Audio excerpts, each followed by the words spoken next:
Welcome friends. Yes, myself Dr. Mukesh Kumar under Mentor EduServe। और बेटा आज हम पढ़ने वाले हैं cell cycle and cell division. बहुत इंटरेस्टिंग चैप्टर है ये। ऐसा चैप्टर है जो बच्चों को क्लास 10th से और 11th को भी कनेक्ट करता है, क्योंकि बच्चे 9th 10th में सेल के बारे में समझ चुके होते हैं, पढ़ चुके होते हैं। तो ये एक अच्छा आपके लिए प्रयास होगा कि you will understand how you are going to connect yourself from your 9th 10th and 11th। और बेटा मैं आपको कनेक्ट करने वाला हूं आज 11th क्लास से, यस बेटा, नीट की तरफ, सो डैट कि इस लेक्चर के बाद आप नीट में जो यूजी एग्जाम होती है मेडिकल की, उसके सारे क्वेश्चन आप आराम से कॉन्फिडेंट के साथ लगा सकते हैं। तो let's start our first lecture.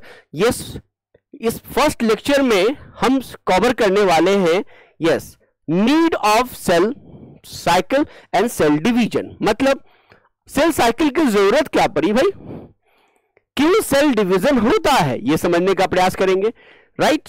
Then हम ये कोशिश करेंगे समझने का कि किस तरीके से सेल साइकिल प्रोकैरियोटिक सेल और यूकैरियोटिक सेल, क्योंकि हमारी जो बॉडी ऑर्गेनाइजेशन है वो दो तरह की होती है, प्रोकैरियोटिक सेल की और यूकैरियोटिक सेल की, right.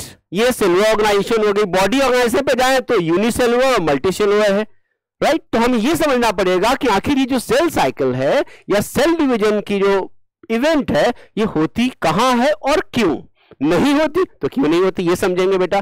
Then duration of cell cycle, ऐसा देखते हैं कि हर तरह के जो सेल होते हैं उसकी जो अपनी कॉन्स्टिट्यूएंट्स होती है वो डिसाइड करती है, एक्सटर्नल फैक्टर्स, इन्वायरमेंटल फैक्टर्स भी डिसाइड करते हैं कि कौन सा सेल कितने समय में डिवाइड करेगा। तो हम ये भी समझेंगे यहां पर, right. Now let's see, yeah so first of all we have to understand, क्या हमें समझना पड़ेगा कि भाई हमें समझना पड़ेगा कैरेक्टरिस्टिक्स ऑफ सेल। सेल की कैरेक्टरिस्टिक्स क्या है। अच्छा बेटा, सेल क्या है? सेल हमारा यूनिट है ऑल लिविंग ऑर्गेनिजम्स का। ये तो हमने पढ़ा है पहले से, याद होगा आपको, 10th में हमने पढ़ा है ना बेटा। क्या पढ़ा है हमने कि जब हम बात करते हैं सेल की तो हम ये बोलते हैं कि ये क्या है, किसके लिए? ऑल लिविंग ऑर्गेनिजम्स के लिए। ऑल लिविंग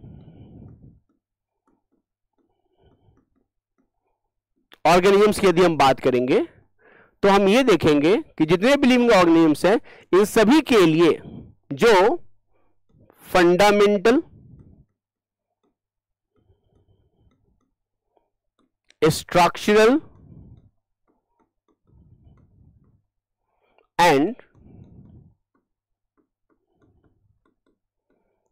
फंक्शनल, ये जो तीन तरह से structural, fundamental and physiological, that is functional, जो यूनिट है वो किसके लिए बात हो रही है? All living organism.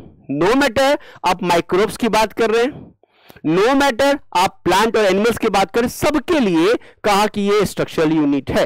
तो लाइफ तो आ गई यहां पे, ये समझना है। तो इसका मतलब ये हुआ कि जो सेल के अंदर, मतलब लाइफ के अंदर, उसकी कैरेक्टरिस्टिक फीचर्स क्या है। तो 11th क्लास का जो फर्स्ट चैप्टर है उसमें याद करेंगे आप, उसमें हमने पढ़ा कि लाइफ को, किसी भी ऑब्जेक्ट को यदि आप लेते हो तो आप दो तरह से बांट सकते हो, एक एनिमेट होती है और एक इनएनिमेट। एनिमेट का मतलब होता है यस लिविंग की बात हो रही है, और इनएनिमेट नॉन लिविंग की बात हो रही है। क्लियर है? तो आखिर इस एनिमेट को इनएनिमेट से कैसे डिफरेंशिएट करेंगे, लिविंग को नॉन लिविंग से कैसे डिफरेंशिएट करेंगे, वहां भी चर्चा हुई थी। वहां भी हमने समझा था क्या है, ग्रोथ होती है। आपको पता होगा कि यहां पर जो कैरेक्टरिस्टिक फीचर्स में हमने क्या क्या लिया हुआ था, ग्रोथ और रिप्रोडक्शन, दो यहां हमने चर्चा करनी है। इसके अलावा मेटाबॉलिज्म होता है और कॉन्शियसनेस होती है। सेलुलर ऑर्गेनाइजेशन भी मेटाबॉलिज्म के साथ हम समझते हैं, राइट। तो चार कैरेक्टरिस्टिक्स वहां हो गए। यहां सेल के लेवल पे बोला जा रहा है कि भाई यदि आप किसी भी सेल की बात कर रहे हैं तो सेल के अंदर दो पहले कैरेक्टरिस्टिक फीचर्स है, वो आप समझ लो। पहला क्या होना चाहिए? तो सेल का ग्रोथ होना चाहिए। ग्रोथ कैसे होता है? मेटाबॉलिज्म से आती है। मेटाबॉलिज्म में क्या होगा, आप सबको पता है कि हमारे पास बॉडी के अंदर मेटाबॉलिज्म होती है। ये मेटाबॉलिज्म में क्या होएगा बेटा? Anabolism and then catabolism.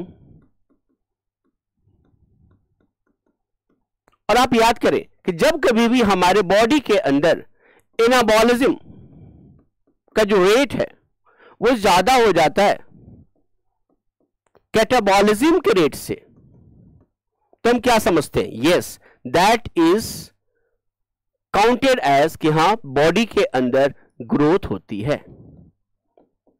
Growth होती है। ग्रोथ होने का मतलब यह हुआ कि जो सेल की जो साइज है वो बढ़ जाएगी, इंक्रीज हो जाएगा, राइट? प्रोटोप्लाज्मिक ग्रोथ होता है, इसको प्रोटोप्लाज्मिक ग्रोथ, या चूंकि प्रोटोप्लाज्म से बना है हमारा, इसलिए इसे हम इंट्रिंसिक ग्रोथ भी बोलते हैं। And intrinsic growth is also characteristic features as well as defining properties of life. तो लाइफ की यदि हम बात कर रहे हैं, सेल की हम बात कर रहे हैं, तो उसके लिए इंट्रिंसिक ग्रोथ उसकी कैरेक्टरिस्टिक फीचर होती है, प्रोटोप्लाज्मिक ग्रोथ उसकी कैरेक्टरिस्टिक फीचर्स होती है बेटा, राइट? तो सबसे पहली बात कि सेल के अंदर ग्रोथ होना पड़ेगा, and this is also the characteristic features of growth, ये उसकी कैरेक्टरिस्टिक फीचर्स होती है, राइट? सेकेंड पॉइंट वो है रिप्रोडक्शन। अब क्या है, अब आप सोचो, जैसे ही आप बात करते हो सेल की ग्रोथ की, अब ग्रोथ में क्या होएगा? सपोज करो कि एक सेल है हमारा, इस सेल के अंदर हमने क्या कराई? इसकी ग्रोथ करा दी, इसकी वॉल्यूम बन गई। अब इस वॉल्यूम में बनने से क्या हुआ होगा? सोचो, इसके जो न्यूक्लियर कंटेंट्स है वो भी बड़े होंगे, न्यूक्लियर लेवल पे भी चेंजेस आया होगा। डीएनए है, डीएनए ने डीएनए बनाया होगा, जिसको आप रेप्लिकेशन बोलते हो। डीएनए ने फिर आरएनए बनाई होगी, जिसको हम क्या बोलते हैं? Yes, that is called transcription. और फिर ये आरएनए फिर प्रोटीन बनाता है। समझ में आई बात क्या बोल रहा हूं मैं? मैंने ये कहा बेटा कि हमारे पास डीएनए है, डीएनए आरएनए बनाएगा, आरएनए से प्रोटीन होगी, this is called genetic flow of life. तो इस फ्लो में हमने क्या देखा? इस फ्लो में बेटा हम ये देखते हैं किस तरीके से, इस फ्लो में हमने ये देखा कि किस तरीके से डीएनए से आरएनए बना, आरएनए से फिर प्रोटीन बनी, समझे आप? फिर यही नहीं, हमने कहा इस डीएनए से फिर से डीएनए का बनना, दिस इज कॉल्ड रेप्लिकेशन। तो डीएनए से डीएनए बनना है, डीएनए से आरएनए बनना है, आरएनए बनना है, आरएनए से प्रोटीन बननी है, राइट? ये प्रोटीन क्या है? प्रोटीन फिर बहुत तरह के एंजाइम्स का फॉर्मेशन करेगा, बहुत तरह के मेटाबोलाइट्स बनने वाले हैं। ये सारे चीज कहां होंगे? सेल के अंदर होंगे, और साइटोप्लाज्मिक लेवल पे भी होगा और न्यूक्लियर लेवल पे भी होगा। As a result we will find कि हमारा जो सेल का जो ओवरऑल साइज है, including nuclear material as well as cytoplasmic material, वो इन्हांस करेगा। सोचो, जब इन्हांस करेगा, बहुत ज्यादा हो जाएगा। अब सोचो, ये घर में आपने बहुत सारा सामान रख लिया, बहुत सारा सामान रख लिया, तो आप क्या सोचते हो कि यार ये सेल घर तो पूरा भर गया, अब इसमें दोबारा डाल लेंगे तो प्रॉब्लम आ गई। अब ऐसा करो, इसको कुछ सामान को अलग कर दो। मींस टू से आपने सेल को दो पार्ट में डिवाइड करने का फैसला किया, अपने सामान को दो पार्ट में बांटने का डिसीजन लिया, and that is called reproduction. Reproduction cell के लेवल पे सेल डिवीजन होती है। तो यहां पर जब हम बात करते हैं रिप्रोडक्शन, तो सेल के लेवल पे this reproduction is the cell division. यहां सेल डिवीजन की बात होती है। मींस टू से जब सेल की साइज ये हो गई, अब इस सेल की डिमांड होगी कि भाई हम क्या करें? We will go for reproduction. और ये जो रिप्रोडक्शन है ये जरूरी भी है, किसके लिए? एग्जिस्टेंस ऑफ लाइफ के लिए। तो फिर फर्दर आप देखोगे किस तरीके से वहां पर जो एक सेल है वो डिवाइड होके दो सेल में बट गया। तो ये प्रोसेस रुकने वाली नहीं है। क्यों? क्योंकि न्यूक्लियस से कंट्रोल हो रही है, ये जेनेटिक कंट्रोल प्रोसेस है, तो ये चलती रहेगी। तो ये क्या चलता रहेगा? ग्रोथ होता रहेगा। जब ग्रोथ हो जाएगी सेल के अंदर, तो उसका जो कण प्लाज्मिक रेशियो है, न्यूक्लियस और साइटोप्लाज्म के बीच की जो कॉन्सेंट्रेशन है, वो जैसे ही इंबैलेंस होगा, सेल ऑर्डर देगा, न्यूक्लियस ऑर्डर देगा, now go for division, right? तो ऐसे रिजल्ट क्या होगा? फिर सेल के अंदर डिवीजन होएगी। तो ये समझ में आ गया हमें कि भाई एक सेल जो हमारा क्या है, लाइफ का स्ट्रक्चरल यूनिट है, फंक्शनल यूनिट है, फंडामेंटल यूनिट है। जब वो ग्रो करने लगता है तो ग्रोथ करने से उसकी न्यूक्लियस बड़ी हो जाती है, उसके साइटोप्लाज्मिक कंटेंट्स आ जाते हैं, साइज बड़ा हो जाता है, तो उसकी रिक्वायरमेंट बनती है कि भाई अब क्या करना है, उसको डिवाइड करना है। तो डिवाइजन करने के लिए क्या करते हैं, यस वो रिप्रोडक्शन करता है। हमने वर्ड लिया रिप्रोडक्शन, कहीं पे यही रिप्रोडक्शन हम डिवीजन भी बोलते हैं, कहीं रिप्रोडक्शन ही बोलना पड़ता है। ये हम समझेंगे आज यूकैरियोट्स और प्रोकैरियोट्स के केस में। तो यहां यह बात समझ में आ गई आपको कि कैरेक्टरिस्टिक्स ऑफ सेल क्या है, पहला ग्रोथ और दूसरा रिप्रोडक्शन। और इसके बगैर सेल की डिवीजन नहीं होनी है, सेल का साइकिल नहीं चलना है। तो सबसे पहले ग्रोथ, यहां ग्रोथ का मतलब कैसा growth, internal growth, intrinsic growth, और you can say protoplasmic growth. और इसी प्रोटोप्लाज्मिक ग्रोथ को, इंट्रिंसिक ग्रोथ को हम डिफाइनिंग प्रॉपर्टीज भी बोलते हैं। डिफाइनिंग प्रॉपर्टीज का मतलब यह होता है कि that is only present in living organism, never found in non living organism, और उसके कोई बेटा एक्सेप्शन भी नहीं होने चाहिए। या तो ये बेटा हो गया कि भाई सेल साइकिल के लिए सेल को समझना जरूरी है। तो हमने पहले सेल को समझ लिया कि सेल होता क्या है, फिर हमने ये समझा कि सेल की कैरेक्टरिस्टिक्स क्या होनी चाहिए। तो सेल के कैरेक्टरिस्टिक्स में हमारे 4 कैरेक्टर्स थे, ग्रोथ, रिप्रोडक्शन, मेटाबॉलिज्म और कॉन्शियसनेस, राइट। यहां पर हमने 2 की चर्चा करी, चूंकि डिवीजन और साइकिल के लिए 2 का होना बहुत जरूरी है। और ग्रोथ में मेटाबॉलिज्म अपने आप आ गया, वो इंक्लूडेड है, जैसा कि आपने देखा उसी मेटाबॉलिक ब्लूम से, मेटाबॉलिक लूम से, राइट ना, हमारी क्या होती है, इंटेंसिव ग्रोथ होती है, राइट। अब ये बात समझते हैं, यहां पर शुरुआत करते हैं, फिर से शुरू करते हैं। हमने कहा कि आप ग्रोथ को यदि आप डिफाइन करते हो ना, ग्रोथ को, तो एनसीईआरटी के फर्स्ट चैप्टर में लिखता है what do mean bye growth. तो ग्रोथ के वो ये बोलते हैं, जब आप ग्रोथ को डिसाइड करते हो, डिफाइन करते हो, तो यू विल फाइंड कि इसके ट्विन्स कैरेक्टर होते हैं, राइट ना, बोलते हैं इसके ट्विन्स कैरेक्टर। ग्रोथ को डिफाइन कर रहे हैं तो this is defined by 2 character, that is called twins character. क्या होना चाहिए, तो पहला उन्होंने कहा इंक्रीज इन नंबर, दूसरा उन्होंने कहा इंक्रीज इन मास। यदि मास में इंक्रीज हो रही है, यह भी ग्रोथ का एक कैरेक्टरिस्टिक फीचर है। दूसरा, यदि आपने नंबर को इंक्रीज करा है, this is also the characteristic feature. अब इसी पार्ट को लेके एनसीईआरटी ने एक पूरा पैराग्राफ लिखा है, जो बच्चों को समझने में थोड़ी सी प्रॉब्लम होती है, बट बहुत आसान है। Let's see. और आज मैं आपको at the rate of NCERT भी करने वाला हूं, मैं उसको बोलता हूं NAT। आज के लेक्चर में बहुत सारा चीज रखा है हमने, आपने कॉन्सेप्ट समझने हैं, PYQ प्रीवियस ईयर के क्वेश्चन समझने हैं, कुछ कॉन्सेप्चुअल क्वेश्चन आपको समझाऊंगा, फिर NAT मैं करने वाला हूं। NAT का मतलब होता है yes, NCERT at the tongue of your body, yes, बिल्कुल आपको याद हो जानी है। And then we will also go for the brain scanner, मतलब कुछ अच्छे क्वेश्चन जिससे ब्रेन आपका यूज होगा, स्कैन होगा कि हाँ कितना समझा और कितना नहीं समझ पाया आप, राइट ना। So let's see. तो मैं बात कर रहा था ग्रोथ के बारे में कि ग्रोथ के 2 कैरेक्टर्स होते हैं बेटा, एक इंक्रीज इन नंबर हुआ, वो भी ग्रोथ मानते हैं। फॉर एग्जाम्पल अभी मैंने बोला ये एक सेल है हमारे पास,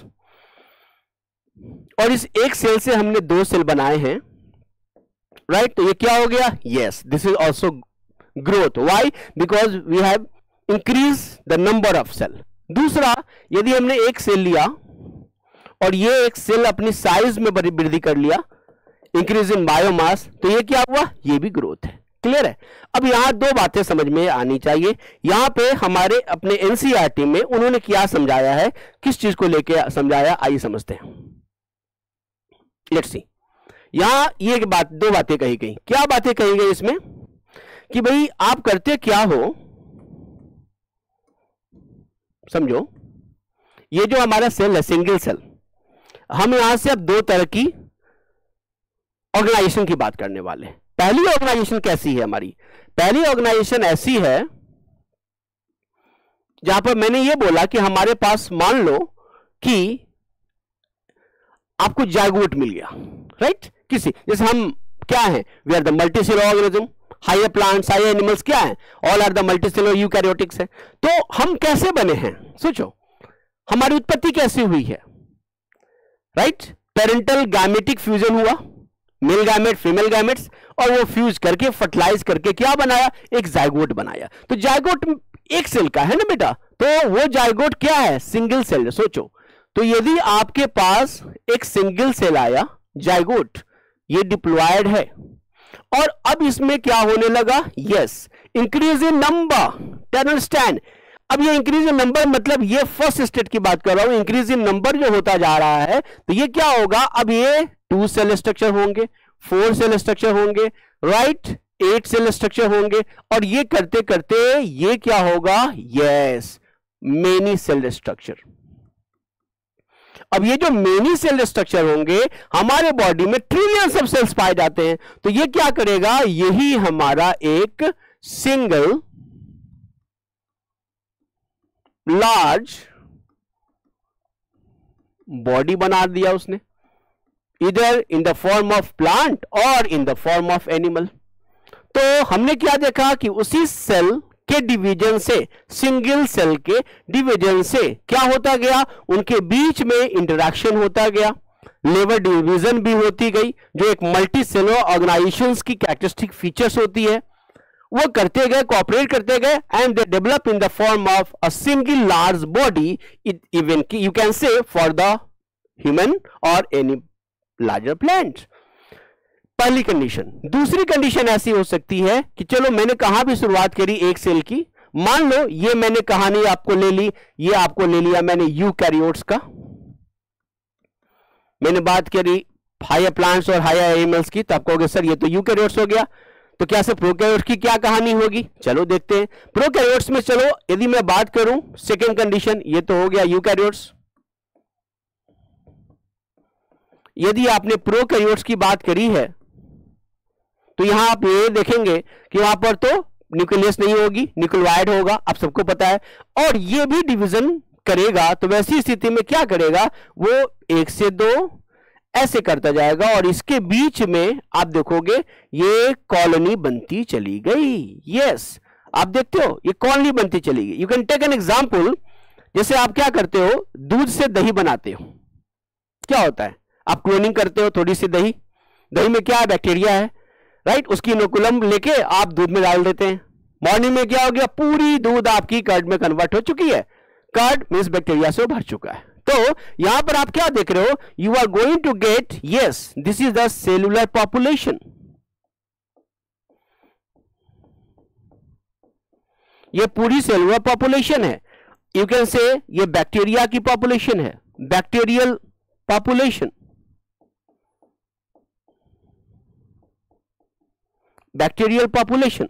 तो इस तरीके से हमने क्या देखा, हमने ये देखा कि एक सिंगल सेल की 2 तरह की पैटर्न ऑफ डेवलपमेंटल हो सकती है, एक लीवर डिवीजन भी होएगा, मल्टीसेलुलर की फॉर्म में जाएगा, और वो एक लार्ज साइज का बॉडी बना सकता है, जैसे कि यूकैरियोटिक हायर प्लांट्स और एनिमल्स में होता है। ऐसा भी हो सकता है कि एक सेल जो ग्रोथ कर रहा है, रिप्रोडक्शन कर रहा है, बट उसके अंदर वो इंटरेक्शन नहीं है, और वो कॉलोनी बनाता चला गया, अपनी कॉलोनी में वो ग्रो कर गया और मिलियंस ऑफ सेल बना रहा है। What I want to tell you, यहां पर डाइवर्सिटी की हम बात कर रहे हैं, हर तरह की डाइवर्सिटी हो रही है, एक हमारा यूकैरियोट का है, एक प्रोकैरियोट का है, बट उन सबके बीच में मैंने बोला था ऑल लिविंग ऑर्गेनिज्म, सारे लिविंग ऑर्गेनिज्म के कैरेक्टरिस्टिक जो फीचर्स हैं कि भाई फंडामेंटल, स्ट्रक्चरल और फंक्शनल यूनिट है, वो सेल है। तो यहां मैं सेल की बात कर रहा हूं।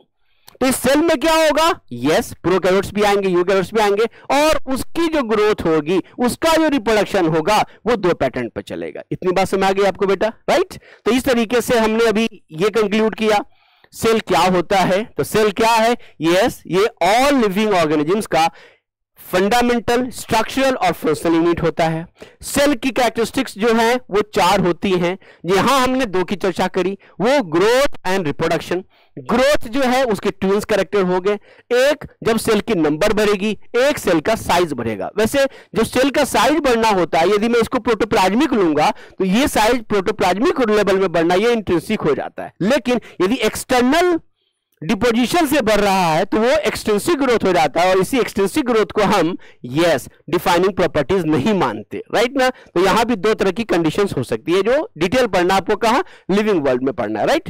नाउ अब मैं बात कर रहा हूं कि भी ये सिंगल सेल जब रिप्रोडक्शन कर रहा है तो कैसे कर सकता है, तो दो पैटर्न में जा सकता है, मल्टी सेलुलर बॉडी के लिए भी जा सकता है और यूनिसेलुलर में उसने कॉलोनी भी बना सकता है। तो दो तरह की डाइवर्सिटी हो गई, राइट। तो ये तो चर्चा हो गई कि भाई सेल कोई भी हो, सेल को ग्रो करना है, सेल कोई भी हो उसको रिप्रोड्यूस करना है, सेल कोई भी हो उसका ग्रोथ के बाद ही रिप्रोडक्शन होगा और ये उसकी जरूरत है, नीड है।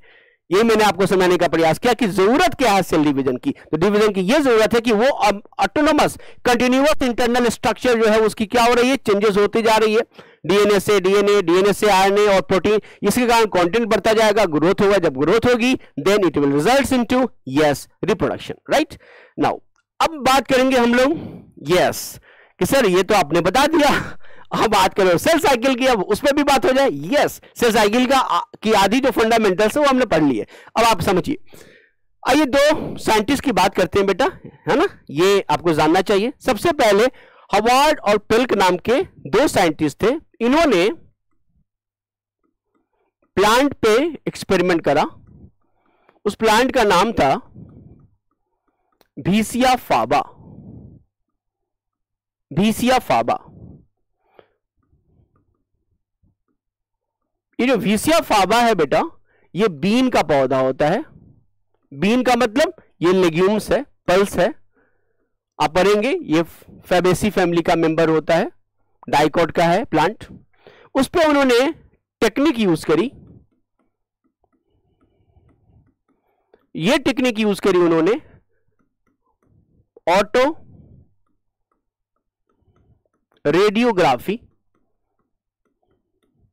इसके थ्रू वो उन्होंने पूरे साइटोलॉजिकल चेंजेस को नोटिस करा और ये कंक्लूड करा उन्होंने कि ये जो प्लांट सेल है विसिया फाबा का, इस सेल को, ये cell divides once on 31 hours, मतलब 31 आवर्स में वो एक बार डिवाइड कर जाता है, ऐसा उन्होंने नोटिस करा। और ये फिर डिवाइड हो गया 1 से 2, फिर दोबारा वही चलेगा, सेल साइकिल चलेगी, सेल डिवीजन चलेगा, सेल साइकिल, सेल डिवीजन, ये चलता, ऐसा नोटिस करा। यही नहीं, उन्होंने ये भी नोटिस करा कि ये पूरा जो फेज हो रहा था, यस, वो 2 फेज में हो रहा था। उन्होंने क्या नोटिस करा कि पूरी कहानी जो है वो 2 फेज में चल रही थी। एक फेज ऐसा था जिसमें बहुत ज्यादा टाइम लग रहा था और that phase is called interphase. एक ऐसा फेज था जिसमें समय कम लग रहा था and that is M phase और माइटोटिक फेज।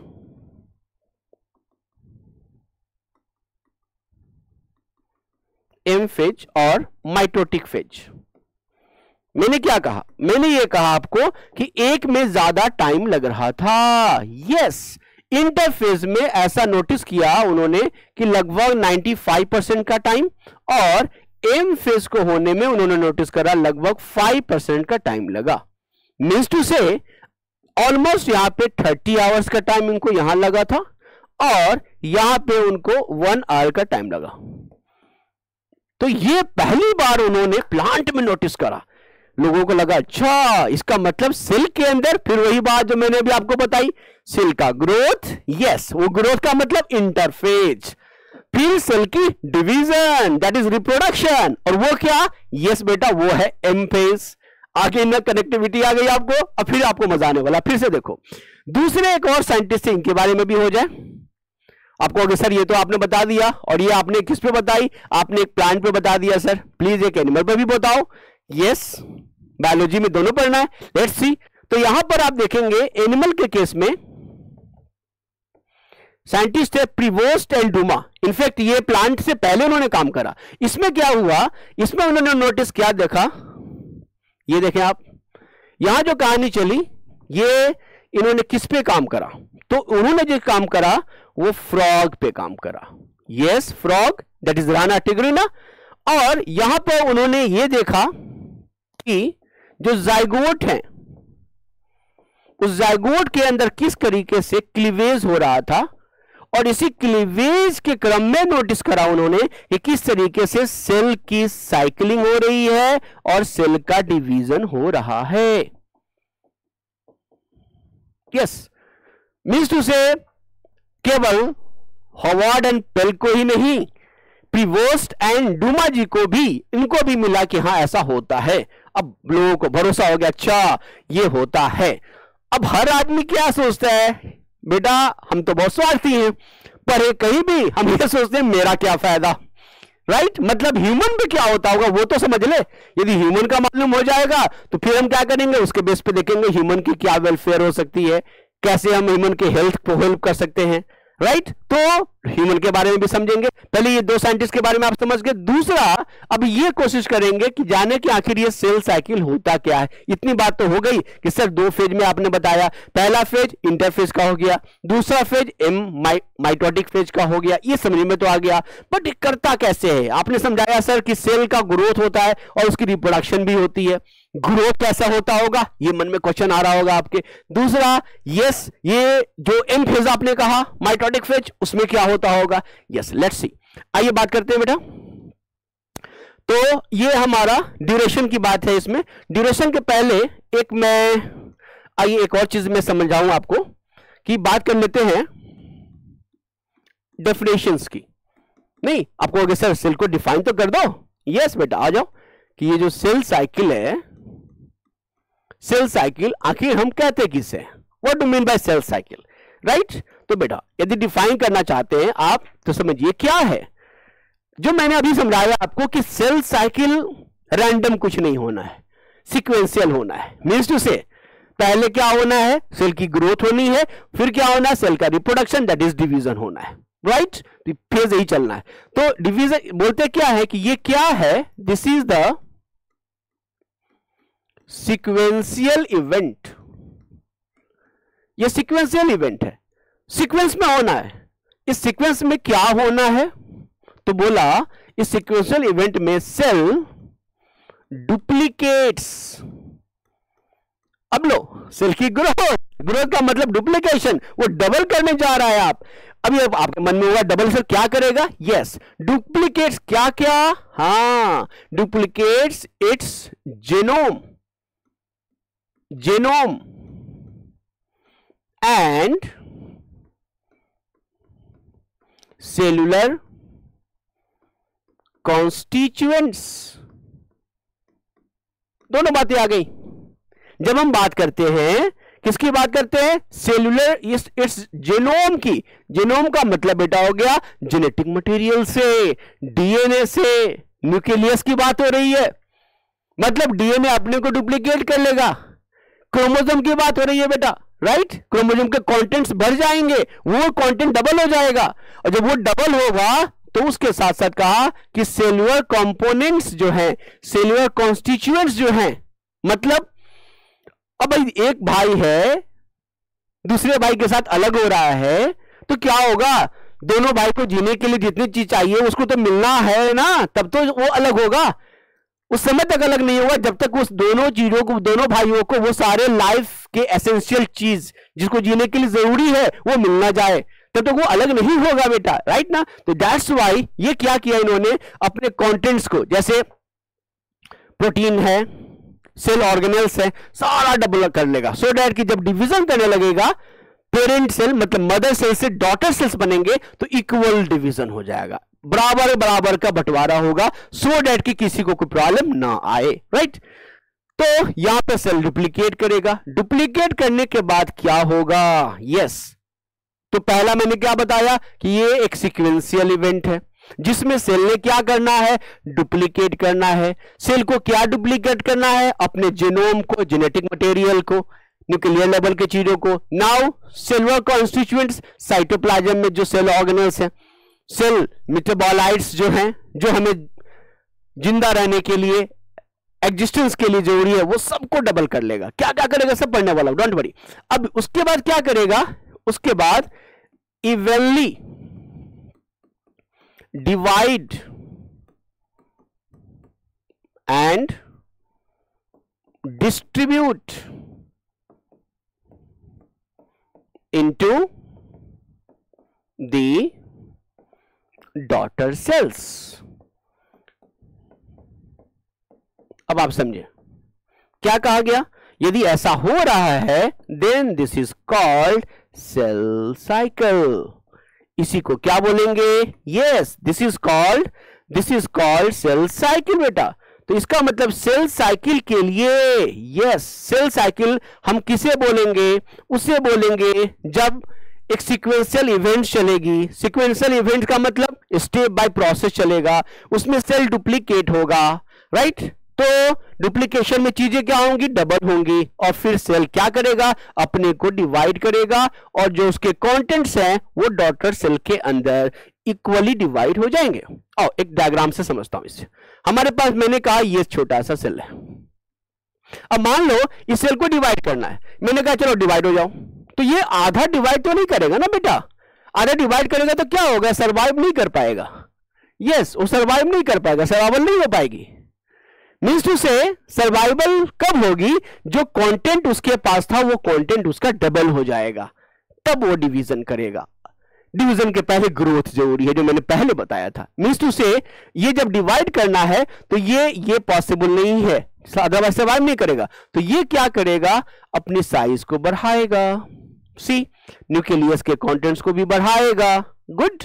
अब क्या होगा? उसके बाद जब ये लगेगा कि हम डिवीजन हो चुके हैं, सब कुछ डबल हो चुका है, तो यहां पर आपने क्या कर लिया? सेल की ग्रोथ कर ली.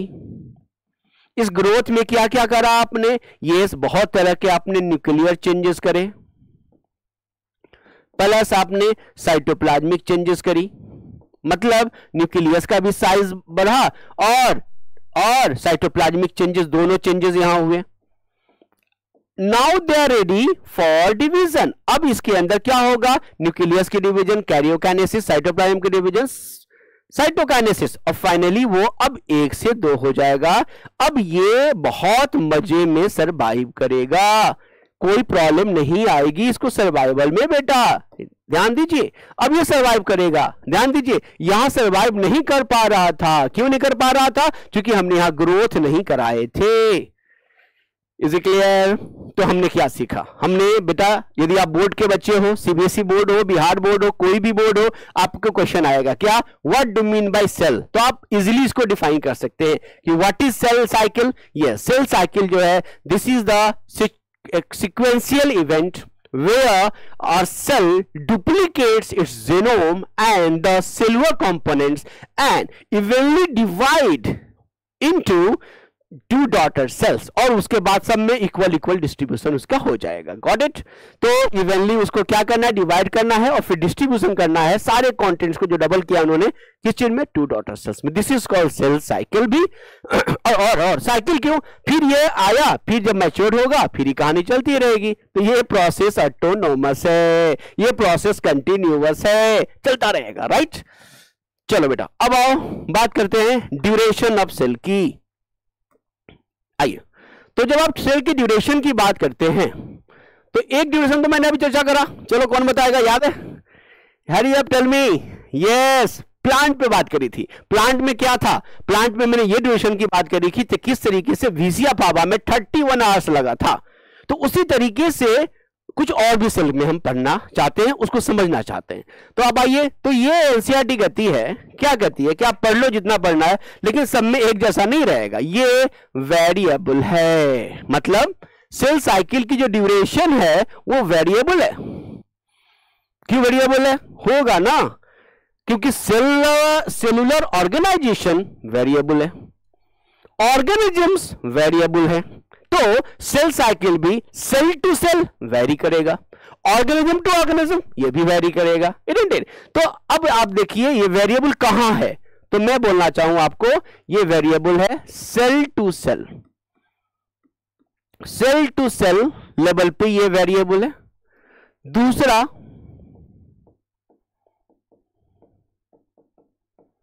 ऑर्गेनिज्म टू ऑर्गेनिज्म ये वेरिएबल है. अब इसमें 2 बातें हो गई. राइट? पहला आपने ये बोला कि सेल टू सेल वेरिएबल है, मतलब 2 तरह की सेल की आप बात कर रहे हो. Yes, we are talking about 2 cell. So what are they? First one is prokaryotes. Yes, and second one is eukaryotes. तो दो तरह की बातें हो गई।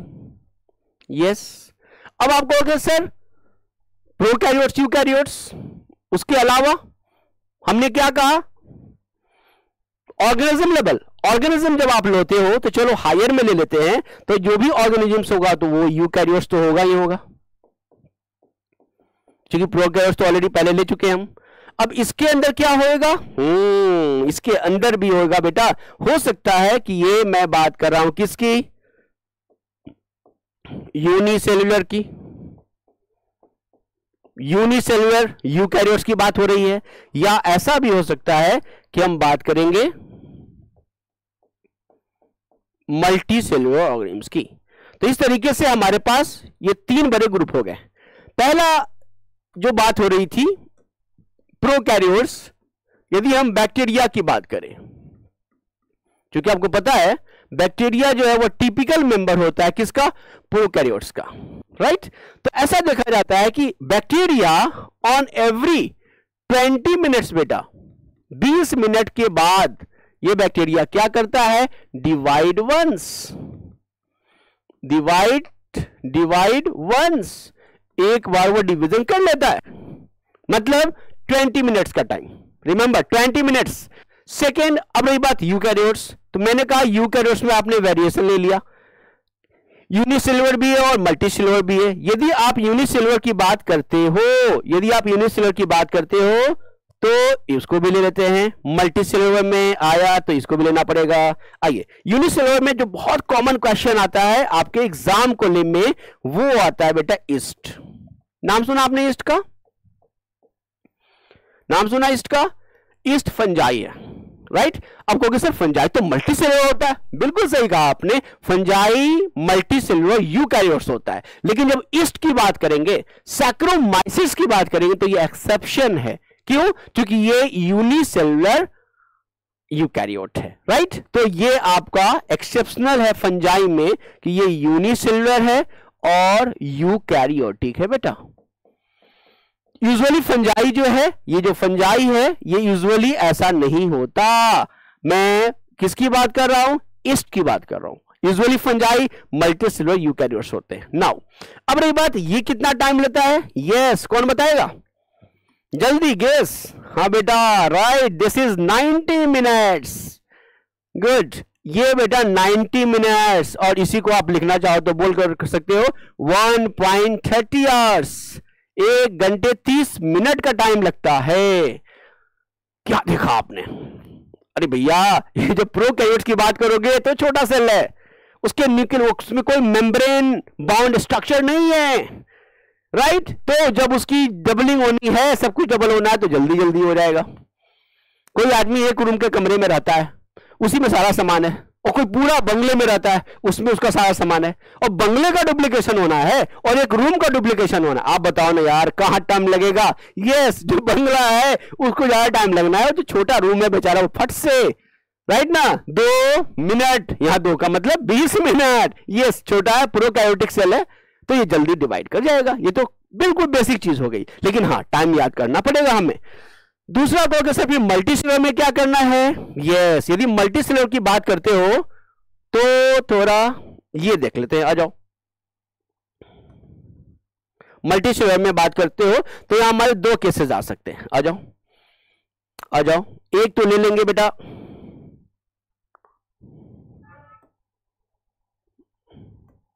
हम लोग क्या, प्लांट में, और दूसरा ले सकते हैं एनिमल्स में। क्लियर है? प्लांट में नया नाम नहीं दूंगा, ऑलरेडी आप पढ़ चुके हो किसको, बेसिया फाबा को, तो उसी को याद रखना है आपने। और यहां मैंने क्या बताया था, याद कर लीजिए, 31 आवर्स, याद आ रहा है। दूसरा हमारे पास जो बहुत इंपॉर्टेंट आया, जिसका आप वेट कर रहे थे उतनी देर से बेटा, यस, इस एनिमल में हम पढ़ने वाले हैं अपने आप को। यस बेटा, means to say we are talking about human body.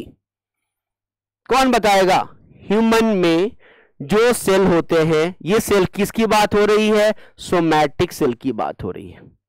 Somatic cell का मतलब होता है असेक्सुअल सेल। नॉन जर्मिनल, ये जर्म सेल नहीं है, रिप्रोडक्टिव सेल नहीं है, सोमैटिक सेल है, वेजिटेटिव सेल है, असेक्सुअल है, राइट। इसको, अच्छा ये जो कल्चर की बात हो रही है ह्यूमन में, ये नेचुरल नहीं है, नो। ये क्या है? ये है बेटा जब हम इसे आर्टिफिशियल तरीके से कल्चर करते हैं, उसके लिए हम कल्चर मीडियम लेते हैं, फूड लेना पड़ता है, सेल को सारे एक कॉन्जीनियल फेवरेबल कंडीशंस देने होते हैं, तो सेल क्या करता है, उसमें डिवाइड करता है, राइट। तो वो डिवीजन करके बताता है कि क्या कर सकता है। तो ऐसा किया गया कल्चर मीडियम में, आर्टिफिशियल तरीके से जब उसको कल्चर किया गया तो ये देखा गया कि इसको होने में यस 24 आवर्स का टाइम लगता है, मीन्स टू से 1 डे, पूरा का पूरा एक दिन का समय लग जाता है, राइट। अब कहोगे सर आपने देर लिया लेकिन बड़ा दुरुस्त लिया, मतलब सबसे ज्यादा तो इसी का हो गया। प्लांट में तो 31 है, उसको छोड़ो। ऐसे ये जो विसिया पाबा ये अपने एनसीईआरटी में नहीं दिया है, कहीं क्वेश्चन बनाओगे तो वहां मिलेगा। एनसीईआरटी में जो दिया है, ये देखो एनसीईआरटी में जो दिया है, एक बार मैं उसको कलर कर देता हूं, ध्यान दो, ये हमेशा याद रखना पड़ेगा बेटा। पहला दिया उन्होंने यस इसको 20 मिनट्स, दूसरा आपने ये याद रखना है 90 मिनट्स, दो हो गए ईस्ट में 90 मिनट्स, 20 मिनट्स बैक्टीरिया में। तीसरा जो है वो ह्यूमन की बात हुई है, और ह्यूमन में कितना है बेटा, yes that is the 24 hours. Clear है? अभी 24 आवर्स के लिए भी आइए मैं थोड़ा सा एक चीज आपको डिस्कस करूं। 24 आवर्स में थोड़ा सा बाइफर्केशन करके आपको समझाता हूं ना, जैसे कि वहां मैंने समझाया था, मैंने कहा था कि आपने ह्यूमन में सोमैटिक सेल्स लिए हैं, ये जो सोमैटिक सेल्स आपने लिए इसको आपने क्या करा, आर्टिफिशियल तरीके से, मतलब सिंथेटिक मेथड से आपने इसको कल्चर मीडियम में ग्रो कराया। कल्चर मीडियम मतलब न्यूट्रिएंट्स मीडियम होगी, जिसमें सेल को सारे न्यूट्रिएंट्स मिलेंगे ताकि सेल ग्रो कर सके, सेल रिप्रोड्यूस कर सके, डिवाइड कर सके। तो ऐसी स्थिति में आपको एक सेल से 2 सेल बनने में टोटल इसकी टाइमिंग लगेगी 24 आवर्स। अब मैं ये बताने वाला हूं इसमें कि यहां भी 2 स्थिति आएगी। पहली स्थिति आएगी जिसको हम बोलेंगे इंटरफेज, जैसा मैंने आपको विसिया फाबा में भी बताया था, और मैंने बताया था कि यहां मैक्सिमम टाइम लगता है 95% का टाइम, इसका 95% बेटा होता है 23 आवर्स। 23 आवर्स इतना टाइम लग जाएगा। जबकि एम फेज, माइटोटिक फेज में आप देखेंगे यहां भी इसका 5% ही लगना है, तो ये बड़ा कांस्टेंट है, इसलिए इसको याद करना आसान है। और इसको होने में बेटा लगेगा कितना, 1 hour. Means to say total आपके कितने हो गए, 24 hour. Is it clear? Right. तो आपको ये पता होना होगा कि ये ज्यादा टाइम जो लगता है, यहां भी मैंने वही प्रूव किया क्या कि ज्यादा टाइम कहां लगना है, सेल के ग्रोथ में लगना है, इंटरफेज में ज्यादा लगना है। मतलब जब सेल ग्रो कर रहा होता है उसमें ज्यादा टाइम लगता है with respect to dividing part. बड़ी सिंपल है ना। अब देखो मम्मी को खाना बनाने में कितना टाइम लगता है, राइट, बहुत समय लगता है। सब्जी को अलग अलग काटनी है, धोना है, क्या क्या करना है। और सोचो जब खाना पुरसो जाती है और आपको खाने में कितना टाइम लगता है, बहुत कम टाइम लगता है, सब खत्म, डिवाइड करके खत्म। लेकिन बनाने में कितनी प्लानिंग करनी पड़ती है। हमेशा हर चीज के लिए जब भी फॉर्मेशन होता है ना, तो इसमें टाइम लगती है ज्यादा, डिवीजन में हमें कम टाइम लगता है, right. Now let's C further. Yes, क्या हुआ बेटा, क्या हुआ ये कि भाई हमारे पास जो सेल की ग्रोथ हुई, हमने ये देखा, और ये जो ग्रोथ हुई है, ये ग्रोथ कैसी होती है, कंटिन्यूअस होती है। ये कंटिन्यूअस होती है मतलब ये जेनेटिक कंट्रोल है इसका। जेनेटिक कंट्रोल का मतलब ये हुआ बेटा, ये ऑटोनोमस प्रोसेस है। कौन बताएगा, सेल के अंदर ऑटोनोमस बॉडी हम किसे कहते हैं, और सेमी ऑटोनोमस बॉडी किसे कहते हैं, कौन बताएगा, tell me question. Semi autonomous organelle, जल्दी बताओ, हरी अप। दूसरा क्वेश्चन, ऑटोनोमस सेल ऑर्गेनल। क्योंकि सर आपने दोनों एक ही लिख लिया, नहीं बेटा दो लिखा, ध्यान दे। सेमी अब लगा रहा हूं मैं इसमें, मतलब सेमी ऑटोनोमस एक बताना है, और अच्छा ऊपर में तो लिख ही दिया हमने, कोई नहीं, तो इसी से हो जाएगा अपना। तो एक मैंने पहले ही लिख दिया आपको, क्या, सेमी ऑटोनोमस, और दूसरा बेटा ऑटोनोमस। यस, हरी आप कौन बताएंगे? ऑटोनोमस में बेटा आता है न्यूक्लियस। न्यूक्लियस जो है ये हमारा ब्रेन ऑफ सेल कहलाता है, डायरेक्टर ऑफ सेल है, और क्रिस्टा ऑफ सेल है, मास्टर ऑफ सेल है। मतलब एक न्यूक्लियस यदि है तो वो चाहे सेल के जितने भी पार्ट्स हैं उसके, वो सारी पार्ट को बना सकता है। इसके लिए उसने सारे इंफॉर्मेशन को कोड करके अपने जेनेटिक मटेरियल में छिपा के रखा है कि जब भी जरूरत पड़ेगी उसको डिकोड करेगा, और न्यूक्लियस के अंदर, साइटोप्लाज्म के अंदर जितनी भी चीजें हैं वो उसको बना लेगा। Mind well, that's why it is called autonomous body, right. लेकिन जब आप किसको बोलते हैं, ये मैंने कहा ऑटोनोमस बॉडी, लेकिन जब आप बात करते हो सेमी ऑटोनोमस बॉडी की, तो इसमें हम मानते हैं बेटा माइटोकॉन्ड्रिया को और प्लास्टिड को। आप क्लोरोप्लास्ट भी बोल सकते हैं, प्लास्टिड को। तो ये दो ऐसे हैं जो सेमी ऑटोनोमस हैं। अब कहोगे सर क्यों हैं? इसलिए हैं क्योंकि इनके अंदर भी डबल स्ट्रैंडेड डीएनए पाया जाता है, जो बैक्टीरिया की तरह सर्कुलर होता है, यूजुअली सिंगल होता है, लाइक प्रोकैरियोट्स, बैक्टीरिया की तरह। ध्यान दीजिए, तो मैंने ये कहा कि ये ऑटोनोमस बॉडी है, कौन? न्यूक्लियस। तो न्यूक्लियस में क्या होना है, क्योंकि ये ऑटोनोमस बॉडी है तो अपने आप न्यूक्लियस के अंदर क्या होगा? यस, इसी के अंदर तो जेनेटिक मटेरियल होता है, डीएनए होएगा।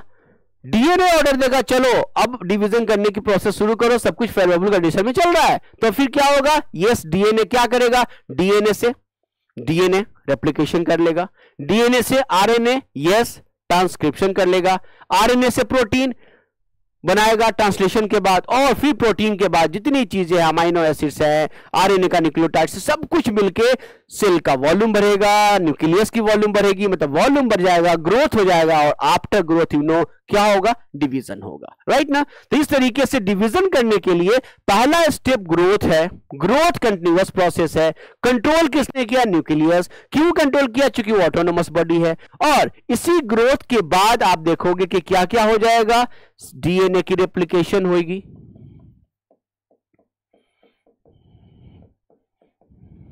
उसके बाद क्या होगा? आप देखोगे सेल डिवीजन करने के लिए चला जाएगा।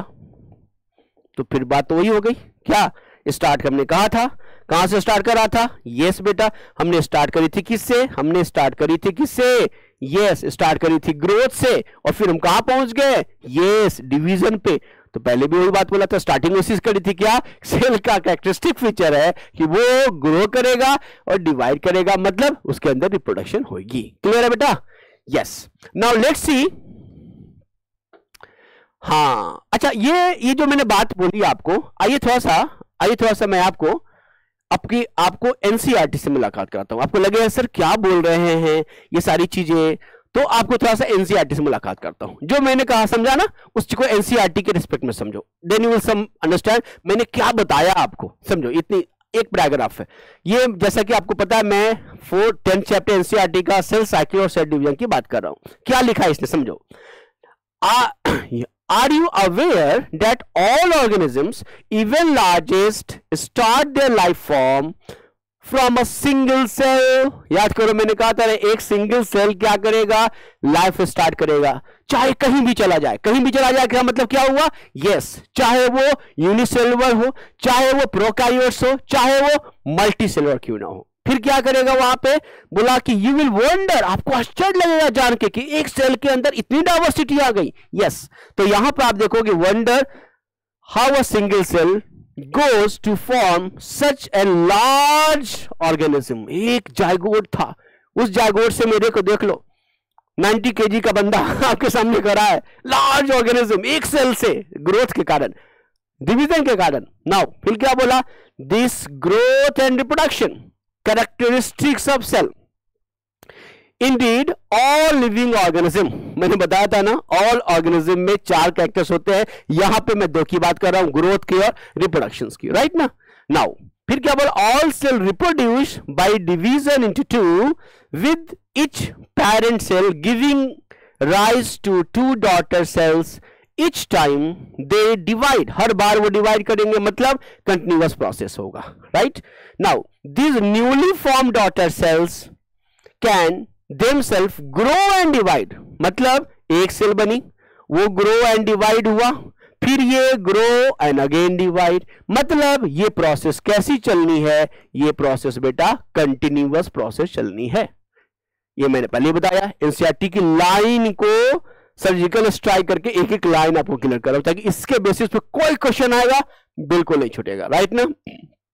नाउ क्या बोला कि giving rise to a new cell population that is form by growth and division of a single parent cell and its progeny.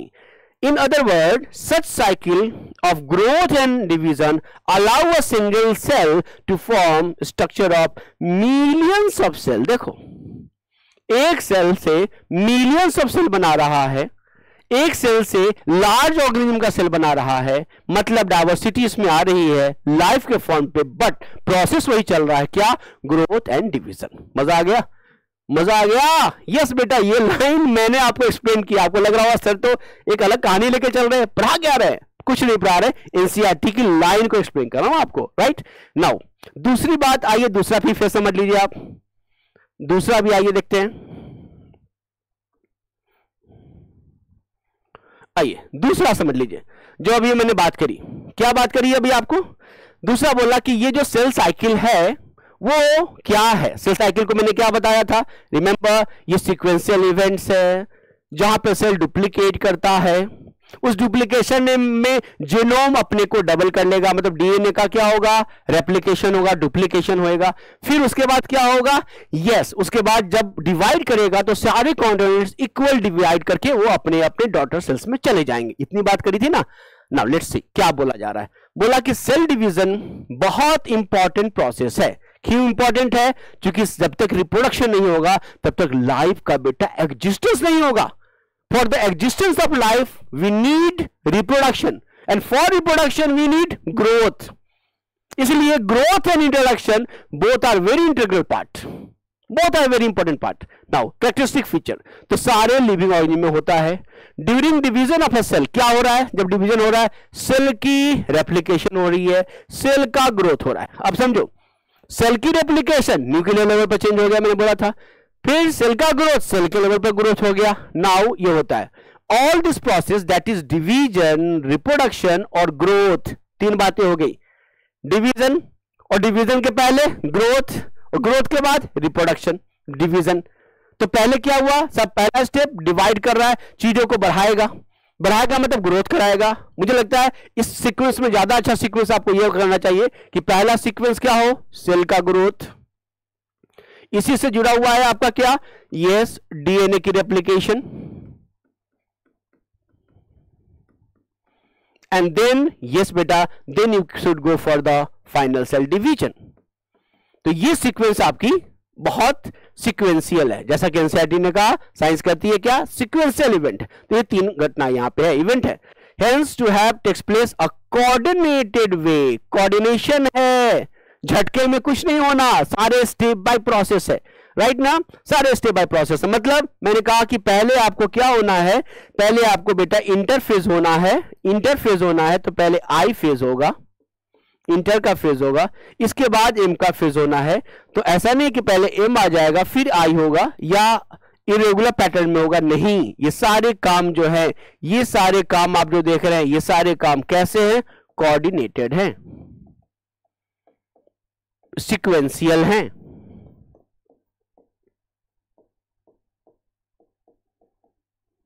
So they are sequential event, got it. Now अब क्या बोल रहा है कि यहां पर ये इंश्योर करेगा, सेल डिवीजन इंश्योर करेगा क्या, फॉर्मेशन ऑफ प्रोजेनी। अब ये इंश्योर करेगा फॉर्मेशन ऑफ प्रोजेनी का बनना इंश्योरेंस नहीं है। बच्चे को जन्म देना इंपॉर्टेंट नहीं है, बच्चे को अच्छे से भोजन और उसकी पढ़ाई लिखाई होनी चाहिए। मतलब सेल को जन्म दे देना, सेल बना देना इज नॉट इंपॉर्टेंट, सेल बनने के बाद सर्वाइव करेगा कि नहीं, दिस इज मोर इंपॉर्टेंट। तो क्या बोल रहा है कि उसको क्या इंश्योर करना पड़ेगा, उसको इंश्योर करना पड़ेगा कि डिवीजन और फॉर्मेशन जो है वो intact, containing intact genome, genetic material double हुआ कि नहीं, और डबल हुआ तो फिर 2 सेल में वो गया कि नहीं, राइट। नाउ अभी देखो ये डिफाइन है, the sequence of event by which cell duplicates its genome, synthesize the other constituent of the cell, eventually divide into 2 daughter cell is called cell cycle। ये तो मैंने समझाया था कि सेल साइकिल में होता क्या है, sequential event, step by process होता है, जहां पर जीनोम को डबल करेगा, सेल कॉन्स्टिट्यूएंट को डबल करेगा, और डबल हो गया तो फिर उसको डिवाइड करके इक्वल डिस्ट्रीब्यूशन कर देगा डॉटर सेल्स में, राइट। नाउ और ये प्रोसेस कैसा है, कंटिन्यूअस प्रोसेस है, जहां पे डीएनए की सिंथेसिस होती रहेगी, है ना, स्पेसिफिक, है ना, स्टेज में होगी, ये हम पढ़ेंगे। अब यहाँ स्पेसिफिक स्टेज की बात कर रहा है, एक्चुअली होता क्या है अभी हम पढ़ने वाले हैं। ये जो बार बार मैं चर्चा कर रहा हूं आपको कि इंटरफेज जो है वो ज्यादा टाइम लिया, ज्यादा टाइम इसलिए लेता है बेटा क्योंकि यहां पर हम अभी पढ़ने वाले हैं कि 3 फेज होंगे, G1 होंगे, एस होगा और G2 होगा। इसी एस फेज में जो होती है वो हम अभी पढ़ेंगे, बताऊंगा मैं आपको किस तरह से डीएनए रेप्लिकेट करता है, डीएनए की रेप्लिकेशन होती है या डीएनए की डुप्लीकेशन होती है। यही एनसीईआरटी अभी बोल रही है, क्या बोल रही है कि ये जो डीएनए का एक स्पेसिफिक स्टेज में डीएनए अपने को सिंथेसाइज कर रहा है, तो वो ये बोलना चाह रहा है कि डीएनए कहां सिंथेसाइज कर रहा है बेटा, ये इस फेज में कर रहा है, राइट ना। नाउ तो फिर ये बोल रहा है कि फिर फाइनली वो क्या होगा, ये सेल साइकिल जो है ये कंप्लीट करेगा, डीएनए जो है वो डिस्ट्रीब्यूट हो जाएगा डॉटर सेल्स में सीरीज ऑफ इवेंट के थ्रू, और फाइनल सेल की क्या हो जाएगी, डिवीजन हो जाएगी, और इस तरीके से सारी चीजें एक जेनेटिक कंट्रोल में रहती है। वही तो मैं बता रहा था, ऑटोनोमस प्रोसेस भी है, कंट्रोल प्रोसेस भी है, सीक्वेंशियल इवेंट्स भी है, और this is cell cycle and cell division, right ना। तो ये मैंने आपको बेटा ये समझा दिया कि किस तरीके से हमारे पास सेल साइकिल है, राइट ना। तो इसमें टॉपिक में फेज के बारे में हम लोग पढ़ेंगे। आइए थोड़ा सा जो सीक्वेंस में लेके मैं चल रहा था उसको ले लेते हैं। आइए, तो ये मैंने बेटा नीड हमने पढ़ा, सबसे पहले याद कीजिए। नीड के बाद हमने बताया कैसे सेल जो था वो किस तरीके से एक सेल के लिए या पूरी पॉपुलेशंस के लिए अलग अलग डाइवर्सिटी में अपने को फॉर्म बनाता है, जैसा कि एनसीईआरटी की मैं बात करी अभी। फिर मैंने बताया किस तरह से 2 साइंटिस्ट थे, उन्होंने सेल साइकिल के बारे में पहले रिसर्च करा, डिस्कवरी करी, फिर हम ये जान पाए कि किस तरीके से जो सेल साइकिल है वो सीक्वेंशियल इवेंट है, सेल डुप्लीकेट कर रहा है अपने जीनोम को, सेल मटेरियल्स को डिवाइड करके डिस्ट्रीब्यूट कर रहा है 2 डॉटर सेल्स में, ये पढ़े हमने। फिर मैंने बताया किस तरह से सेल की जो ड्यूरेशन है वो ड्यूरेशन अलग अलग सेल में होगी, अलग अलग बॉडी पे होगी, ये मैंने बताया आपको। अच्छा हाँ, ड्यूरेशन वाली जो बात है, हाँ फिर मैंने बताया ह्यूमन के बॉडी में कैसे ये 24 आवर्स में ज्यादा से ज्यादा 23 हुआ वो इंटर के लिए हुआ, और 1 आवर एम फेज के लिए वो लिया उसने, राइट ना, ये बताया मैंने आपको। फिर ये कैसे सेल ग्रोथ जो है कंटिन्यूअस प्रोसेस है, चलता रहना है, उसको जेनेटिक कंट्रोल से होते रहना है, न्यूक्लियस उसकी बनी हुई है वो प्रोसेस करती रहेगी, राइट ना। फिर जेनेटिक मटेरियल बनेगा, फिर डिवाइड करेगा, साइटोप्लाज्म बढ़ेंगे, डिवाइड होगा, फिर वो प्रोसेस चलती रहेगी, राइट। नाउ तो ये मैंने आपको यहां से समझाया। अच्छा एक और चीज है, ये भी आप देख सकते हो डीएनए में एनसीईआरटी का एक और लाइन हम लोग यहां से देख सकते हैं बेटा, हमने वो पढ़ लिया ना, फेज भी पढ़ लिया आपने, हाँ ये भी देखो, ये भी हमने पढ़ लिया, देखो ये भी आपका कवर हो गया बेटा अब फर्स्ट लेक्चर में ही। क्या कि टिपिकल सेल में कैसा सेल है बेटा, यूकैरियोटिक। क्या बोला, ऐसा देखा गया कि ह्यूमन के सेल में जब वो कल्चर किया, मतलब आर्टिफिशियल मेथड, मैंने आपको समझाया था, क्या होता है वो डिवाइड करता है एक बार, ये अप्रोप्रिएट एवरी 24 आवर्स में, अप्रोक्स वेरी करता है, डिपेंड करता है कल्चर मीडियम लिया है, कंडीशंस कैसे हैं उसमें भी थोड़ा वेरी करता है, बट इन जनरल 24 आवर्स लिया गया हमने, right. However the duration of cell cycle can vary, कहां, from organism to organism and from cell type to cell type, मतलब यूकैरियोट्स में कुछ और होगा, प्रोकैरियोट्स में कुछ और होगा, जो मैंने आपको समझाया, राइट। ईस्ट को देखो एक एग्जांपल लिया, कहा कि वो प्रोग्रेस आप चेक करोगे तो उसकी सेल साइकिल जो होती है वो 90 मिनट्स में होती है। तो 2 एग्जांपल यहां से आ गए, एक 90 मिनट्स का, दूसरा 24 आवर्स का, और बैक्टीरिया में मैंने बता दिया था आपको 20 मिनट्स का, और उधर आपको मैंने बीन में बताया 31 आवर्स का। तो ये दो चीज आपको समझ में आ गया होगा बेटा। क्या इस लेक्चर में हमने ये समझा कि किस तरीके से सेल साइकिल कैसे शुरुआत करा। तो सेल साइकिल की शुरुआत हो रही है सेल के ग्रोथ से, सेल के रिप्रोडक्शन से, मतलब सेल के डिवीजन से। फिर हमने समझा एक सेल कैसे डिवाइड कर सकता है, जेनेटिक चेंजेस कैसे आते हैं, उसके डीएनए कैसे डबल होता है, कंटेंट कैसे डबल होता है, और वो डिवीजन करके कैसे वो दो पार्ट में इक्वल डिवीजन होता है। Equal is very important, otherwise cell की सर्वाइवल नहीं हो पाएगी। इंटैक्ट जो भी बना है वो इक्वल भागों में डिस्ट्रीब्यूशन होना चाहिए, ये हमने पढ़ी, राइट ना। और ये हमने पढ़ी कि भाई किस तरीके से दो फेज में ये सारा काम हो जाना है आपका, राइट नाउ। अब इसमें एक और बात मैं डिस्कस करना चाहता हूं बेटा आपसे, कि हमने ये बात करी कि भाई ये सेल टू सेल वेरी करेगा। अब इस पे कुछ अच्छे टाइप के क्वेश्चन जब आएंगे नीट में तो आपको थोड़ा परेशान हो सकते हैं आप, तो डोंट वरी, मेंटर्स इसीलिए है, आपको परेशान बिल्कुल नहीं होना है। सारी परेशानी मैं झेल के आपको बिल्कुल ऐसी चीजें दूंगा जो बहुत अच्छे से आप कर पाओगे। लेट्स सी, मैं ये बोलना चाह रहा था बेटा कि अभी बात हो रही थी कि ये cell type to cell type, inside लिखा ना, cell type to cell type, वो वेरी कर रहा है। तो अब ये समझना है कि क्या सेल टाइप लिखने का क्या मतलब होता है, ये तो समझ में आ गया, बट किस तरीके से होता है, किस फॉर्म में होता है, आइए समझते हैं। बात हो रही है कि हम जब बात कर रहे हैं कि सेल साइकिल की बात हो रही है, सेल डिवीजन की बात हो रही है, किसमें, प्रोकैरियोटिक सेल और यूकैरियोटिक सेल में। क्या ये एक जैसा रहेगा या अलग होगा? आइए, प्रोकैरियोटिक सेल की यदि आप बात करते हो तो क्या समझते हो, बेसिक चीज में बता रहा हूं, डिटेल हम लोग साइटोलॉजी में देखेंगे बेटा। जैसे ही आप प्रोकैरियोट्स बोलते हो आपके पास दिमाग में यह आता है कि भाई इसके पास तो न्यूक्लियर मेम्ब्रेन नहीं है, बिल्कुल नहीं है।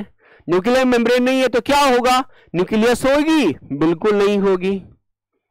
तो क्या न्यूक्लियस नहीं है तो जिंदा नहीं रहेगा, डीएनए भी नहीं रहेगा? नहीं नहीं नहीं, डीएनए है। कैसा है वो, एक क्रोमैटिन में धागे जैसी एक रचना में वो बंधी हुई है और उस तरीके से है, बहुत प्रिमिटिव स्टेज में है, इंसिपिएंट स्टेज में है, प्रारंभिक अवस्था में जिंदा रह रहा है, राइट ना। जैसे आप महल में रह रहे हो, पूरी सिक्योरिटी के साथ रह रहे हो, कोई बंदा एक छोटी सी झोपड़ी में रह रहा है, रह तो रहा दोनों का घर है, जिंदा दोनों ही है, लेकिन स्टेटस अलग है। तो यहां पर आप वही देखो, ये नहीं है तो क्या है भाई इसके जगह पे, तो कहा ये जो भी है कंट्रोल कर रहा है, अपना काम कर ले रहा है, इसलिए उसका नाम क्या रखा, कहा कि इसका नाम न्यूक्लियोइड है। और इस न्यूक्लियोइड में क्या है, तो कहा इस न्यूक्लियोइड में इसके पास डबल स्ट्रैंडेड डीएनए है, सर्कुलर है, ये सिंगल है, ठीक है भाई। उसके बाद क्या है, इसके पास और कोई भी है ना मेम्ब्रेन बाउंड स्ट्रक्चर नहीं है, मेम्ब्रेन बाउंड जो स्ट्रक्चर्स होने चाहिए वो नहीं है। ऊपर ही बोल दिया, न्यूक्लियर मेम्ब्रेन भी तो मेम्ब्रेन था, वो भी नहीं है। तो ये और भी बहुत सारे कैरेक्टर है, साइड सेल में हम पढ़ेंगे, यहां की बात करो, ये नहीं है। अच्छा एक और चीज, इसके पास क्या नहीं बनेगा, यहां पर आप देखोगे स्पिंडल फाइबर, समझना, स्पिंडल फाइबर जो है वो कौन बनाता है, साइटोस्केलेटन बनाता है, जो साइटोप्लाज्म में होती है। साइटोस्केलेटन यूकैरियोट्स में होता है, वही बनाएगा फिर स्पिंडल फाइबर, मतलब यहां स्पिंडल फाइबर का फॉर्मेशन नहीं होना। क्लियर है? नंबर, ये जो है हमारा डीएनए किस फॉर्म में पाया जाएगा, ये पाया जाएगा क्रोमैटिन्स के फॉर्म में, क्रोमैटिन है यहां पर, पूरे क्रोमैटिन को हम एज ए सिंगल क्रोमोसोम मान लेते हैं।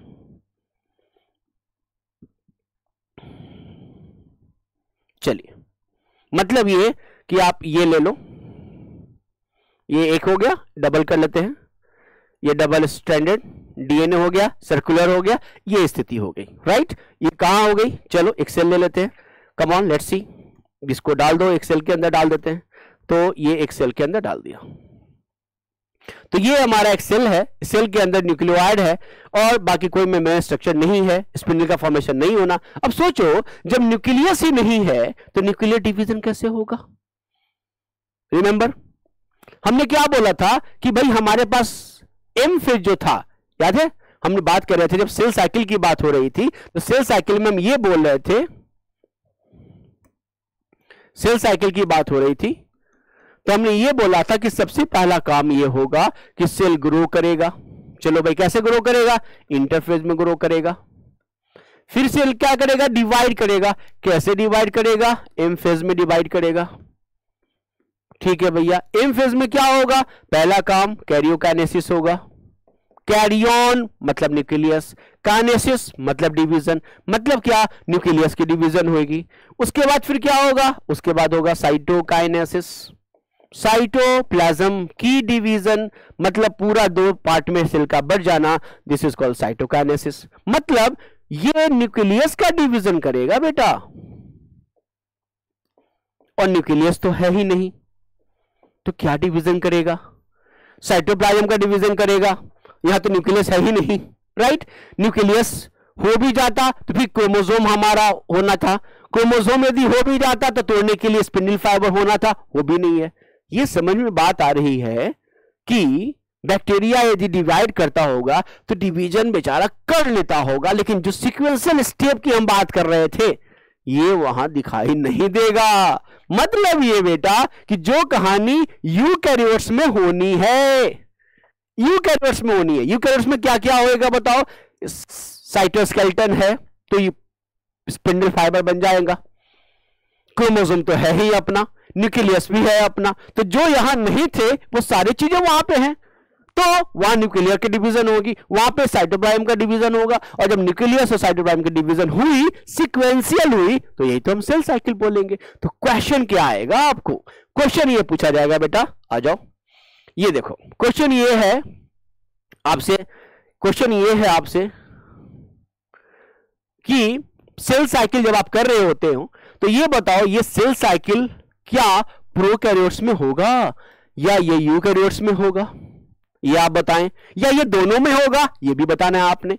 तो आप देखेंगे कि अभी मैंने बताया कि प्रोकैरियोट्स में संभव नहीं है, राइट? क्यों नहीं है? स्पिंडल फाइबर नहीं, क्रोमोसोम का उस तरह से फॉर्मेशन नहीं, बन भी गया तो स्पिंडल फाइबर बनाने तोड़ेगा कैसे उसको इक्वलिटी में? स्टेप बाय जो सीक्वेंस है वो नहीं चलेगी। क्यों नहीं चलेगी? क्योंकि न्यूक्लियस नहीं है उसके पास। जो भी होगा साइमल्टेनियसली होगा, जबकि हमने सेल साइकिल में पढ़ा कोई साइमल्टेनियस नहीं है, एक कंटिन्यूअस प्रोसेस है, सीक्वेंशियल प्रोसेस है। तो ना तो यहां कोई सीक्वेंस में होना है और ना ही कंटिन्यूअस होना है, जो भी होना साइमल्टेनियस होगा, और साइमल्टेनियस में सेल साइकिल नहीं एग्जिस्ट करेगा, तो यहां नहीं होना, यहां पे बिल्कुल हो जाना है। क्लियर है बेटा? नाउ अब यही बात सेल डिवीजन की। अब ये बताओ कि सेल डिवीजन का क्या हाल होगा? सेल डिवीजन की यदि आप स्थिति करते हो तो यहां पे प्रोकैरियोट सेल में यहां भी हमारे पास क्या नहीं है? यहां भी हमारे पास जो है वो न्यूक्लियस नहीं है। तो न्यूक्लियस नहीं है, इसका मतलब क्या हो गया कि भाई बाइनरी फिजन तो कर सकता है। बैक्टीरिया क्या करता है? एक से दो भाग में करता है। तो यहां पे हम बोलते हैं इस डिवीजन को बाइनरी फिजन। ये बाइनरी फिजन होगा, एंड दैट बाइनरी फिजन को हम लोग अमाइटोसिस कहते हैं। जो एम फेज आप बोल रहे थे ना, उसको अमाइटोसिस बोलते हैं। And it was discovered by Robert Remak, एक साइंटिस्ट है रॉबर्ट रमक। उन्होंने खोज के बताया कि बैक्टीरिया में वो जो डिवीजन आप खोज रहे हो उस तरह से डिवीजन तो नहीं होगा, साइमल्टेनियसली यहां पे साइमल्टेनियस दोनों होगा। साइमल्टेनियस क्या क्या होगा? साइमल्टेनियस, साइमल्टेनियस दोनों होगा, मतलब कैरियोकाइनेसिस भी होगी एंड साइटोकाइनेसिस भी होगा, साइमल्टेनियस होगा, और ये डिस्टिंक्ट नहीं होगा। हाँ, कैरियोकाइनेसिस एंड साइटोप्लाज्मिक डिवीजन मतलब साइटोकाइनेसिस। इसका मतलब ये हुआ ये साइमल्टेनियसली होगा, जो डिस्टिंक्ट नहीं होगा, मतलब ये सीक्वेंशियल नहीं है। जब सीक्वेंशियल नहीं है तो आप सेल साइकिल कैसे बोल सकते हो? तो यहां पर सेल साइकिल कहना, यहां पर आपका सेल डिवीजन कहना, जहां पर कैरियोकाइनेसिस साइटोकाइनेसिस सीक्वेंस में होता है, ये नहीं कह सकते। हाँ, उसके लिए हम टर्म क्या यूज करेंगे? बाइनरी फ्यूजन करेंगे और माइटोसिस टर्म यूज करेंगे। जबकि यूकैरियोट्स की बात करेंगे तो हाँ, हमारे पास ये होगा। वेरी इंपॉर्टेंट क्वेश्चन बेटा। अब ये देखो बेटा, ये मैंने आपसे यही पूछा कि जब आप बात करते हो, किसकी बात करते हो?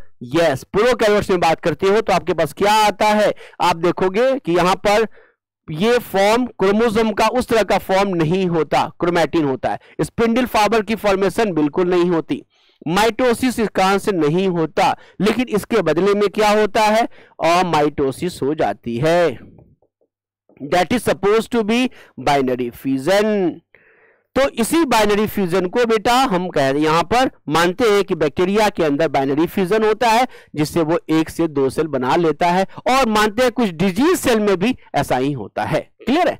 तो ये हमारी कहानी होगी। ओके, सो हमने इस तरीके से ये हमने बताया। यूकैरियोट्स में फिर क्या होना है? यूकैरियोट्स में आप देखोगे बेटा, यूकैरियोट्स में जैसे वहां हमने बताया नहीं होना, वैसे ही यहां होना है। क्या होना है? क्रोमोसोम का फॉर्मेशन होएगा, स्पिंडल फाइबर बन जाएगी, और यहां माइटोसिस भी होगा। अब सोचो ना, आपने क्या करना है? आपने ये बना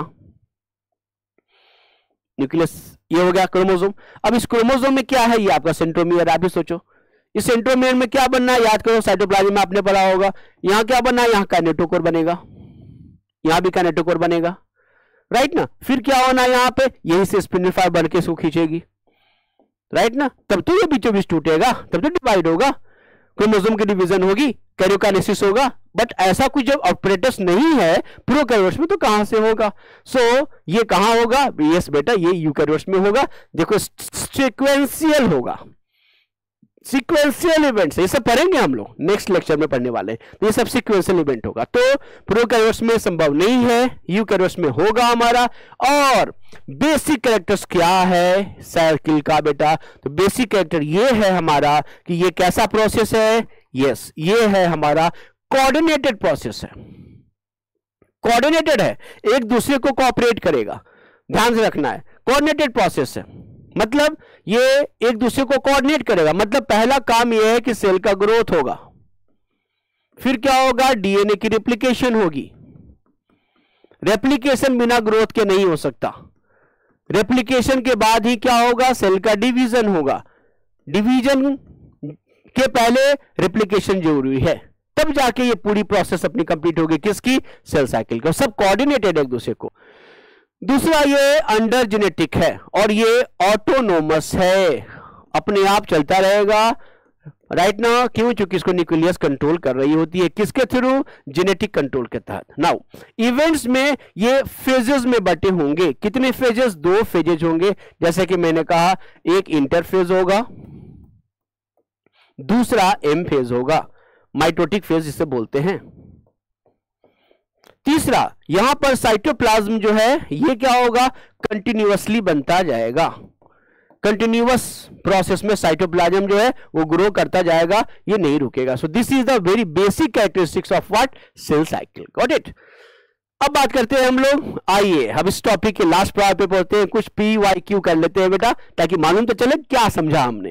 क्वेश्चन आएगा यस, जैसा कि मैंने वादा किया था आपसे, ब्रेन स्कैनिंग की कहानी चलेगी। So let's start your brain scanning process. जल्दी बताओ, मुझे लगता है बन जाएगा। पहला क्वेश्चन बेटा आपसे है कि सेल साइकिल एब्सेंट होता है, कहां एब्सेंट होता है? पहला है बैक्टीरियोफाज। अच्छा, बैक्टीरियोफाज क्या है आपको पता है ना? वायरस है। दूसरा माइकोप्लाज्मा, ये प्रोकैरियोट्स है, राइट। देन नॉस्टक, ये ब्लू ग्रीन एल्गी है। और ब्लू ग्रीन एल्गी भी क्या होता है बेटा? ये भी ब्लू ग्रीन एल्गी क्या है? प्रोकैरियोट्स है। तो आपको ये बताना है कि सेल साइकिल कहां एब्सेंट होता है। Yes, who will tell? Yes, I think you are telling right. बिल्कुल सही बेटा, ये तो हो नहीं सकता, क्योंकि हमें पता है कि ये प्रोकैरियोट्स में नहीं हो पाएगा, ये यूकैरियोट्स में होगा। अभी मैंने आपको कॉन्सेप्ट दिया। सो ये सारे प्रोकैरियोट्स हैं, जहां संभव नहीं है, सो ऑल आंसर होगा। It? Yes. Now let's C maximum और मिनिमम जो है सेल रिप्रेजेंटेशन कहां होता है। तो इसके लिए बेटा एक और हम लोग साइकिल ले लेते हैं, उसके बाद हम लोग ये 2 क्वेश्चन और करेंगे। ये मैंने डिवीजन लिया आपको और हमने स्टेप्स बताए। ओके बेटा, तो पहले लेक्चर्स में हमने यही समझा कि सेल साइकिल क्या होता है, सेल साइकिल की डेफिनेशन समझी हमने, सेल साइकिल के कितने फेज होते हैं उसकी डिस्क्रिप्शन अब हम सेकेंड लेक्चर में समझेंगे। सेल साइकिल का ड्यूरेशन भी हमने समझ लिया और बेसिक समझे किसका? सेल की कैरेक्टरिस्टिक्स का, सेल के साइकिल का, सेल के डिवीजन का। ओके बेटा, so now in the next lecture I will strengthen your concept कि सेल की फेजेस जो है, इंटरफेज और एम फेज, वो कैसे होती है, कैसे सारा चेंजेस होगा, वो डिटेल समझेंगे। ओके बेटा, थैंक यू।